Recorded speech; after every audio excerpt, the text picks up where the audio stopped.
àwọn tó bá ṣe yín lójú wa la ṣe máa sọ. Ẹ̀yin ìjọ Celestial kò sí pé a máa fọwọ́ ra yín lórí lónìí o.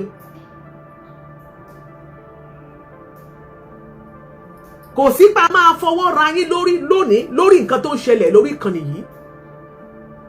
Gbogbo àwọn tí ẹ bá mọ̀ pé wọ́n jẹ́ Celestial bloggers ẹ bá ní tag wọn. Nǹkan kan ṣẹlẹ̀ tó jẹ́ wípé à expect àwọn tó wà ní pastor's office kó gbé ìgbésẹ̀. Ẹ má ṣì mí gbọ́. Kí ló ṣẹlẹ̀? Kí ni àwọn ojú wo lèmi fi wò ó? Abosede Sikiratu, thanks for joining us. Ojú kí la fi wò ó? Ẹ jẹ́ ká sọ. Wọ́n níbi ìsìnkú kan nílé Ifẹ̀, gbogbo yín lẹ ti gbọ́ story yẹn. Èmi dúró de reaction àwọn pastor office nígbà tí mi ò dẹ̀ rí reaction wọn mo ní èmi náà máa jáde fún wọn.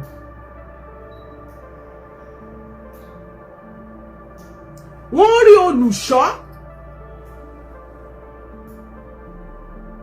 Prophet Oyèbámijí Dámiláre níbi tí wọ́n ti ń ṣe òkú ọ̀kan nínú àwọn ọmọ ẹgbẹ́ ògbóni tóun náà pa kájà.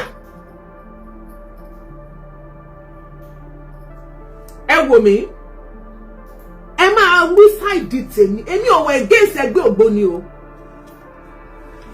torí ìṣẹ̀ṣe ohun tá a bá láyé ni wọ́n ń ṣe tá a sì mọ̀ wípé ìṣẹ̀ṣe tí wọ́n nìyẹn. Ṣùgbọ́n kẹ́ni kankan ṣùgbọ́n kéèyàn á fi orúkọ Jésù kó máa wá fi kó wa lómi ọbẹ̀ jẹ́ òun lèmi kick against. Kẹ́ wá máa fi orúkọ Jésù kẹ́ wá máa fi máa kó wa lómi ọbẹ̀ jẹ́. Enough is enough. Bíbélì gan sọ pé tó bá gbóná kó o gbóná, tó bá tutù kó o tutù, èwo ni kò gbóná kò tutù. Ibo là ń lọ tá àròkọ. Ẹ lọ sí pàdé ògbóni, ẹ lọ pàdé awo, ẹ tún wá wọnú ṣọ́ọ̀ṣì, ẹ mọ orúkọ Jésù, ẹ mọ ṣépè fóṣó, ẹ mọ ṣépè fàjẹ́. Who does that?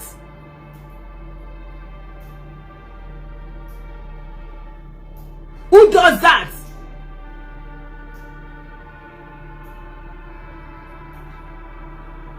Ní ìgbà tí a bá rí ẹni tó jẹ́ olùṣọ́ ìjọ tó wá pa kájà, ẹ mọ̀ pé ẹ ṣàmọ̀ tí mo kọ́ sọ pé èèyàn pa kájà. Ẹ jẹ́ kí n bá yín wá ìtumọ̀ kan tó máa folùṣọ́ yẹn hàn yín o. Ẹ jẹ́ kí n reduce volume ilé torí lè máa fóònù ilé máa pariwo ńsẹ̀ kò náìsì rárá, kò máa ariwo kékeré pa. Kí olùṣọ́ wá pa kájà níbi tí wọ́n ti ń ṣòkú awo, definitely tó olùṣọ́ yẹn náà bá kú àwọn awo ló máa sin. Ẹ lọ mọ gbàgbára nínú ayé, ẹ máa gbàgbára nínú ayé. Ẹ wá máa parọ́ tàn àwọn ọmọ ọjọ́, ẹ wá máa porúkọ Jésù nínú ṣọ́ọ̀ṣì.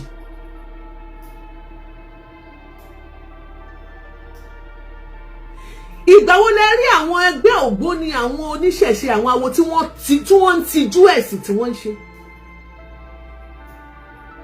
Ẹ fẹ́ kan announce fún wa pé kí gbogbo wa lọ ṣògbóni. A dẹ̀ ti mọ̀ wípé a lè ṣe.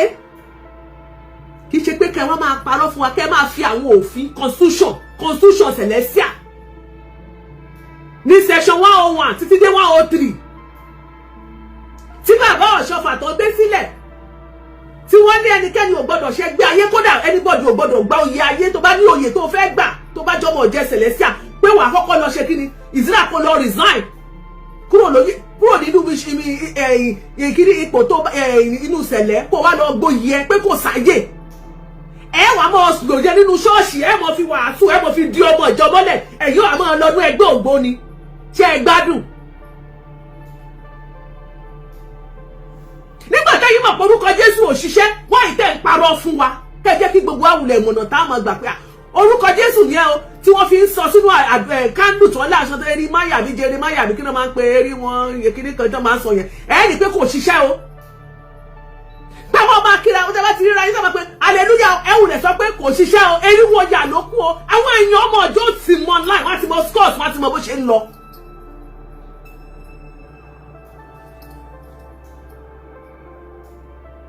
àwọn ọmọ ọjọ́ tí wọ́n ní bínú sí yìí náà wọ́n ti mọ bó ṣe ń lọ. talentan no kò yé mi o ẹ jẹ́ kí n wá. ok ẹ jẹ́ kí n play video tó tiẹ̀ wà gangan kó má di pé bóyá mo parọ́ kankan ó wà nínú ẹ jẹ́ ẹ wò bí tó ti ń ṣe òkú awo lélẹ̀ ṣe rí pé gbogbo ló pa kájà ẹ wò ṣe rí pé gbogbo ló pa kájà tó bá ti débi pásítọ̀ yẹn màá pásítọ̀ ló lo glasses yẹn ṣé ẹ ti rí màá pọ́ọ̀sì ẹ̀ fún yín ẹ má wọrí mo ráyè ẹ wò ọ̀já ẹ̀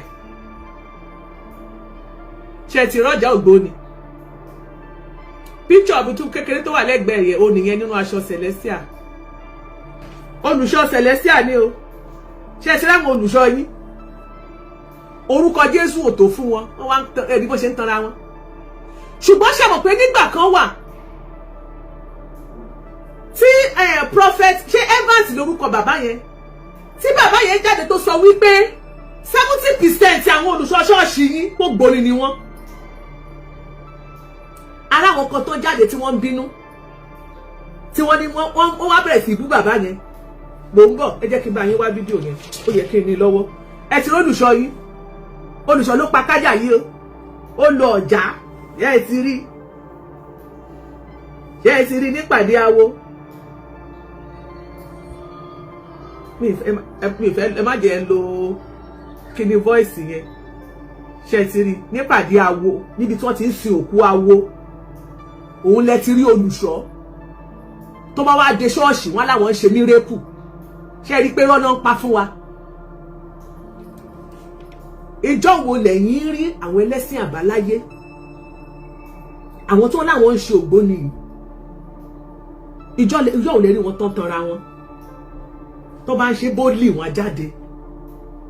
ẹ̀yin dẹ̀ ti wá gbàgbé wípé ayé ti dáyé social media ayé ìgbà kan tẹ́ mọ̀ yọ lọ lédì lóru tẹ́ lọ mọ̀ ṣèpàdé àwọn awo tẹ́ lọ mọ̀ ṣe gbogbo ẹ̀ tí ayé ò ní mọ̀ ó ti kọjá ayé social media náà láwà á ní àwọn Gen Z náà nínú àwọn ẹgbẹ́ ògbóni tẹ́ pé àwọn náà máa rìkọ́ọ̀dù wọ́n jù sórí social media bí táyé tí gbogbo tí ọ̀tá yóò ti bàjẹ́ sí wa lọ́wọ́ nìyẹn.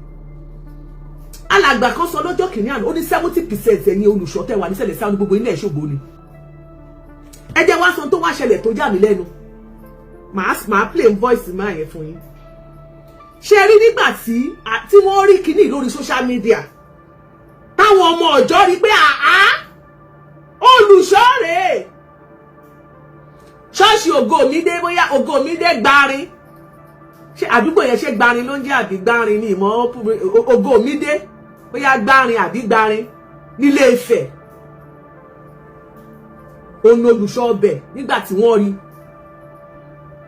ó wá jẹ́ ìtìjú fún gbogbo àwọn olùṣọ́ tó kù nílé Ifẹ̀ pé lọ́ṣùn state generally pé báwo ló ṣe ṣe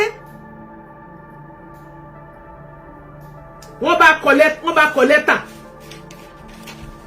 lẹ́tà excommunication pé tọ̀ àwọn ti ṣèwádìí torí wọ́n ṣèwádìí àwọn ṣèwádìí o wọ́n ní nothing bad in that ó báàjì ń bẹ̀ ní Àjàyí tó bá máa ṣògbó ni kó ṣògbó ni ẹ má yẹ kán tórúkọ Jésù ò bá ṣiṣẹ́ mọ́ ẹjẹ́ kan láwọn fún wa ìyẹn ni mi ò fẹ́ gbọ́ pé nothing bad kí ni. kẹ́ni tẹ́bi lẹ́nu tó mẹ́ta ni pásítọ̀ kan ṣẹ̀ṣẹ̀ ń sọ mo ṣẹ̀ ń gbọ́ fídíò yẹn pé àwọn obìnrin a lè lọ sí second wife a lè lẹ́ṣọ third wife nílé ọkùnrin pé kò ṣẹ̀ṣẹ̀ ń bẹ̀ wọ́n ṣẹ̀ṣẹ̀ wà ń preach sí tí ẹ̀ lọ́tọ̀ obìnrin ti lélẹ̀ tóbìnrin míì tó yẹ kó yàgùn tó fi kú tóbìnrin míì lélẹ̀ tó fi wọ 70 ṣe é gbádùn. ṣé a máa forúkọ Jésù ẹ máa fi kàjọ wa ni. tó bá sọ pé kò báàdì kí wọ́n jáde kí wọ́n sọ fún wa pé kò báàdì ká lè tètè mọ̀ bí wọ́n ti jáde ṣọ́ọ̀ṣì wọn tó bá ti rí pé kò báàdì ní Celestial bá a bá ti rí wọn a ò ní sọ nǹkan kan mọ́. tẹ́ bá dẹ̀ ti ríra yín àgbọ̀dọ̀ gbọ́ kẹ́ mọ̀ pé hallelujah o ẹ mọ̀ pé irú wọn yà kẹ́ mọ̀ para wọn ni wọ́n wáyé tẹ́ fi ń pretend. wáyé tẹ́ mọ̀ ọmọ ọjọ́ tẹ́ mọ̀ sọ pé hallelujah tẹ́ ẹ̀ ṣe mọ̀ sọ pé irú wọn yà sáwọn èèyàn ni tẹ́ fi ká àwọn ọmọ ọjọ́ yín lọ ẹ lọ mọ gbàgbára wẹwà mọ lò nínú ṣọ́ọ̀ṣì ẹ ti jẹ́ kí gbogbo ọmọ bíi káwọn ìdí àṣírí bíi tẹsí gbàgbára yẹ kí gbogbo ọmọ gbàgbára ń bẹ àṣíbi tẹ́ tí ń gba agbára yẹn kí lè tí gbogbo wa òkúkú lọ bẹ̀ ká lọ máa kọ́ni kọ́ńgàkù lọ gba agbára kẹ́ni kankan mọ́ bá mi gba agbára. Tó bá wù mí lónìí tí má tún fẹ́ ṣe gbé ògbóni lónìí wọn ò ní mú mi sí. Èmi ò ní wá parọ́ ní ṣọ́ọ̀ṣì pé mo tún lọ ṣọ́ọ̀ṣì. Màá ṣe gbé ògbómi tí má fẹ́ ṣe máa ṣe confirm ni màá dé wà proud of nǹkan tí bá ń ṣe. Ìtẹ́ bá ṣe tẹ́ bá ti ń parọ́ tẹ́ bá tún fi ń gbá wa tẹ́ fi proud of it ajẹ́ pé ó ní nǹkan kan ni tẹ́ bá gbóná kẹ́ gbóná tẹ́ bá tutù kẹ́ tutù torúkọ Jésù ò bá jẹ́ fún yín ẹ sọ àṣì orúkọ tẹ́ ń lò fún wa nínú ṣọ́ọ̀ṣì. Ẹ sọ àṣírí agbára tẹ́ ń lò fún wa nínú ṣọ́ọ̀ṣì tẹ́ mọ̀ pé ẹ mọ̀ lè ṣe mírèkù fake rádáadáa tẹ́ mọ̀ parọ́ kiri tẹ́ mọ̀ tanra yín.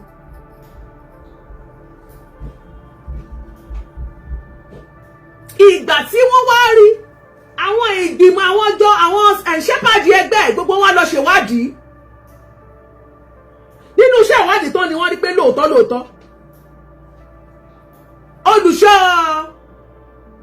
Oyèbámijí Dámiláre òun mà ní wọ́n bá kọ lẹ́tà sí head of pastor's office ní headquarter wọn ìkan lára àwọn olùṣọ́ ó wà nú ẹgbẹ́ ògbóni o a rí o gbogbo àwa nìkan kọ́ la rí o gbogbo ẹ̀rí rẹ̀ o gbogbo ẹ̀ ló wà lórí social media o. Wọ́n wá kọ lẹ́tà wọ́n wá láwọn pé àwọn health communication àwọn ti ṣe àwọn ò fẹ́ mọ́ láàrin wọn wọ́n wá kọ́pì ẹjọ́ bá mi pa àwọn celestial task force ẹjọ́ lórí tọ́lá àwọn tó jẹ́ ẹ bá mi pa àwọn tó jẹ́ celestial torí àwọn ọmọ celestial wá ń gbójú pamọ́ lẹ́mọ̀ hallelujah o. Tí bá gbọ́ tẹ́ sọ hallelujah kankan nínú tí bá rò conversation tí bá rò ọmọ sẹ̀lẹ̀ kan tó sọ hallelujah o tí bá gbọ́ tẹ́ ọmọ sẹ̀lẹ̀ kankan ṣe hallelujah o lẹ́yìn kẹsẹ̀ irúwo yà èmi náà sọ pé àyà gbó àyà tọ́ àyà jẹ àyà mú.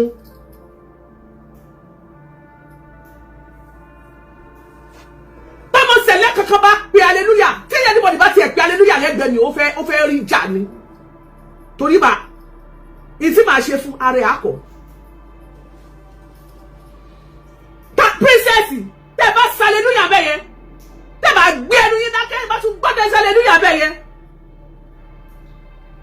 hallelujah kí ni wọ́n wá kọ lẹ́tà sí pastor's office wọ́n wá Ọlábísí ojú ọlá complete máa bínú sí yín tẹ́ bá tún gbá hallelujah lẹ́nu yín hallelujah àbògbò lóṣùbọ̀ lẹ́yìn kẹ́ bá ṣe pé eriwo ni kẹ́ máa sọ nítorí wípé pásítọ̀ tó sáré kàbàkàbà olùṣọ́ sáré kàbàkàbà dọ́dọ̀ àwọn ògbóni rìfọ́ọ̀mù ni bẹ́ẹ̀ ni mo sọ àwọn olùṣọ́ wọ́n lọ sọ́dọ̀ reform ògbóni fraternity ni wọ́n lọ sábẹ́ ààbò ń bẹ̀ wọ́n lọ gbàgbára ń bẹ̀ so that is to say hallelujah tẹ́ ń pariwo yẹn ó ṣe kí ni ẹgbẹ́ pamọ́sẹ́gbẹ́ kan kẹ́ máa sọ eriwo yà.